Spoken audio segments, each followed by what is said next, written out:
Wouldn't you like to know without a reasonable doubt where the existence of life on Earth came from?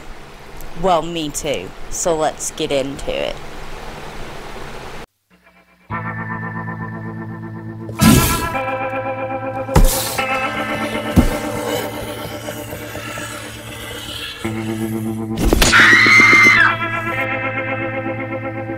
Hey guys, welcome to Peculiar Occurrences. Today I want to talk about how life may or may not be distributed across our galaxy. Space, the final frontier. I've always wanted to say that.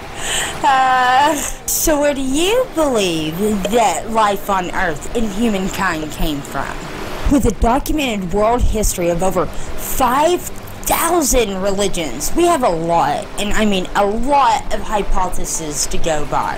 No matter what religion you may be, there's more than likely some sort of creation story associated with it, as well as known scientific theories such as Darwin's theory of evolution or the Big Bang theory.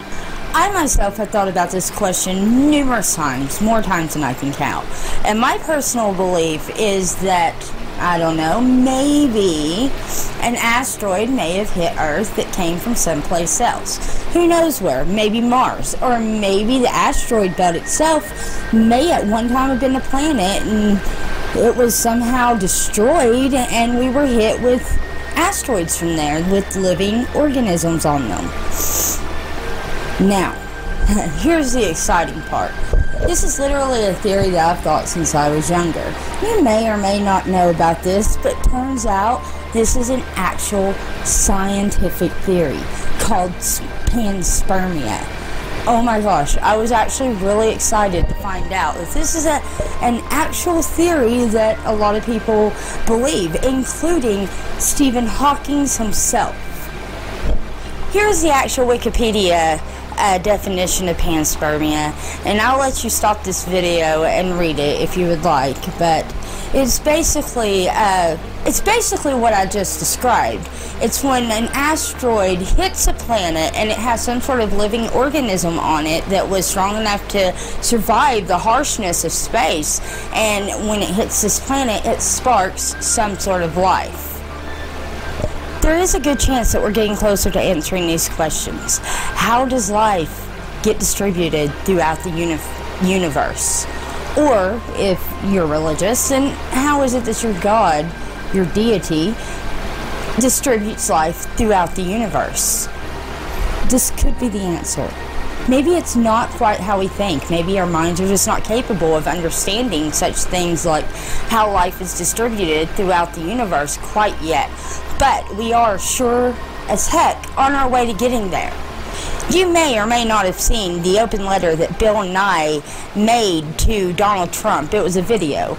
And in this letter, he was asking for funding for NASA. And he laid out exactly what he would do with this funding that had a lot to do with the Mars space exploration program. And in return, the Trump administration answered his call. On March 21st of this year, both parties in Congress and the Trump administration made a change to a federal document, a small change, but one that could end up changing the entire course of humankind and exploration. The objective has always been to study planets, but did you know that NASA's objective has never really been to focus on finding other life in the universe? Every few years, Congress passes a NASA Authorization Act, and this NASA Authorization Act gives them their marching orders for the next few years. Now, under Obama, NASA was mostly concentrated on environmental issues with global warming and such. This time around, they have actually been told to look into how life is distributed throughout the universe. So basically try to prove or disprove panspermia itself. And it has also been made a directive to look for other life, to actually seek out extraterrestrials, which has never been a thing. Believe it or not, has never really been a thing. Here's what the actual bill entails, and I'll just let you pause this if you would like to actually read it. I want you to pay real close attention to the words down at the end, where it says that they will be specifically looking at evolution and distribution and future in the universe, which means our future in the universe with such things such as the Mars mission. This is amazing news. We have made enormous advances in telescopes. We have peered into interstellar clouds where new planets are forming, and we see all the elements that are available for life. And there has been multiple planets found that has all the elements that you need to sustain life, such as energy, water, etc. Even as close as on one of Saturn's moons. Now a manned mission to Mars, plus everything we are finding out from the International Space Station and Tabby's Star. And if you don't know about Tabby's Star, I've actually done an episode of Peculiar Occurrences on Tabby's Star, and you should go find it, and I will try to actually remember to link it below. So they are finding out with Tabby's Star the biggest signs of life I think we've ever seen. Even so, the mystery still remains about life on Earth. The faith that somehow, somewhere, at some time, something inanimate turned animate into living matter, living tissue, all on its own.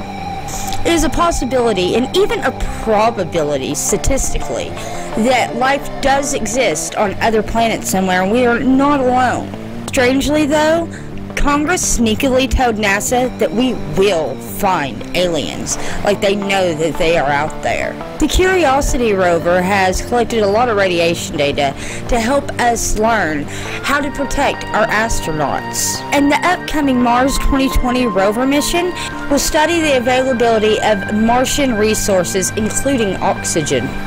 There is so much more to learn as we expand our presence into the solar system. Was Mars once home to some sort of life, any kind of life, even micro life? Is it still home to little micro life? Can it be a safe home for humans? What can the red planet teach us about our own planets, past, present, and future? NASA has even already started testing DNA sequences in space. Kate Rubin, aboard the International Space Station, became the first woman to perform this procedure in space. This procedure has the ability to help us reconstruct any DNA that might be found on the surface of the red planet, helping us to finally answer the question, is there or has there ever been life on Mars? This really may help us figure out if a theory like panspermia could be and is possible. Well, kids, it looks like you really might want to be studying math and science, because it looks like the space program's going to be the place to be in the future. It's really going to be where the money's at and where the excitement's at. Or at the very least, it'll help you make one hell of a video game. In the digital age, it's very hard for people to believe all the alien bodies that scientists have been studying at places such as Stanford University. When I say alien bodies, I mean bodies that they've actually been given that look very different from us and have DNA that is not found on our planet. And these people are using some of the best equipment that this planet has to offer, like DNA sequencing. In some of these bodies, they actually found a 9% difference between us and them, and that 9% really can't be found anywhere else on Earth. That is a huge deal when you think about the fact that there is only a 2% difference between us and monkeys, and their DNA can be found other places on Earth. So what do you think? Do we come from elsewhere in the universe? Are you excited about a manned Mars mission? Do you know about Tabby's Star? And if not, like I said, I'll try to link it below. Let me know down below. And if you like this kind of content, please give me a thumbs up. And if this is your first time here, I would absolutely love it and love you if you wanted to be one of my supernovas and subscribe to my channel. And I will see you next video. Peace. Are you listening? Damn.